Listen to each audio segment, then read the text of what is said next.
ഇവരാണ് എൻ്റെ 2 മേമമാർ, എൻ്റെ പുതിയ അസിസ്റ്റൻസ്. ഇവരുടെ മെയിൻ ഉദ്ദേശം എന്നെ ചിരിപ്പിക്കുക എന്നാണ്. പക്ഷേ ഇവരുടെ മാട്ട കോമഡിക്ക് ഞാൻ ചിരിച്ചു കൊടുത്തില്ല. കണ്ടോ ഗൈസ്, യൂണിക്കോണിനെ കാണിച്ചിട്ട് ബോബോ ആണെന്ന് പറയുന്നു. ഞാൻ കൊച്ചാണെന്ന് കരുതി എങ്ങനെ വേണേലും എന്നെ പറ്റിക്കാന്ന് അവർ വിചാരിച്ചിരിക്കുന്നത്. ഞാൻ ഇവർ പറയുന്ന എല്ലാം വിശ്വസിച്ച് ഇവർക്ക് ചിരിച്ചു കൊടുക്കണം. ഞാൻ പറഞ്ഞ ഗൈസ്, ഇവരുടെ മാട്ട കോമഡികൾക്കും ഇതിനൊന്നും ഞാൻ ചിരിച്ചു കൊടുക്കാറില്ല. ഇനി നിങ്ങൾ കാണാൻ പോണത് എന്നെ എടുക്കാൻ വേണ്ടി ഈ മേന്മാർ തമ്മിൽ അടിയാവുന്നതാണ്. പിന്നെ അറിയാവുന്നത് എനിക്ക് വേണ്ടി ആയതുകൊണ്ട് എനിക്കൊരു സന്തോഷം. ഞാനിത് കണ്ടിട്ട് ഇങ്ങനെ ആസ്വദിച്ചങ്ങോട്ട് ഇരിക്കുക. അച്ഛമ്മയാണേൽ പുറകെ നടക്കുകയാണ് എന്നെ എടുക്കാനായിട്ട്. പക്ഷെ അഞ്ജലി മേമ അത് കേട്ട ഭാവം നടിക്കുന്നില്ല. കുറേ നേരത്തെ പരിശ്രമത്തിന് ശേഷം അച്ഛമ്മയ്ക്ക് എന്നെ എടുക്കാൻ കിട്ടി ഗൈസ്.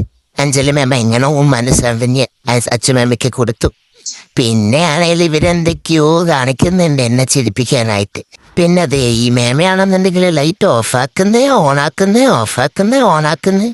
എന്തിനാന്ന് ഇപ്പോഴും എനിക്കൊരു പിടിയില്ല. ഞാൻ ഇതിനൊക്കെ ചിരിക്കുന്നതായിട്ടൊക്കെ വിചാരം. പിന്നെ മേമന്മാർ ഇത്രയും കഷ്ടപ്പെടുന്ന കണ്ടപ്പോൾ കുറച്ചു നേരം അതൊക്കെ നോക്കി നിന്ന്.